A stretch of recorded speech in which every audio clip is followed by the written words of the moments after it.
महाराष्ट्राचं एक अत्यंत झुंजार असं नेतृत्व आज हरपलेलं आहे.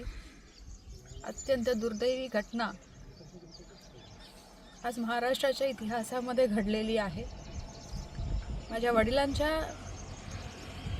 निधनाचं दुःख जितकं होतं तितक्याच मोठ्या वेदना आणि दुःख आज मला पुन्हा एकदा या ठिकाणी झालेलं आहे.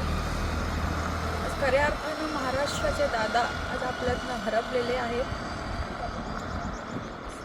सगळ्यांनाच पोरगं करून आज दादा आपल्यातनं निघून गेलेले आहेत. ही भावना ही अत्यंत वेदनादायी आहे आणि ही न भरून येणारं दुःख आहे. संपूर्ण जनता कुटुंबियांच्या वतीनं आणि राष्ट्रवादी काँग्रेस पक्षाच्या संपूर्ण हा जो काही आपला परिवार आहे ह्याच्याकडून मी दादांना भावपूर्ण श्रद्धांजली या ठिकाणी अर्पण करते.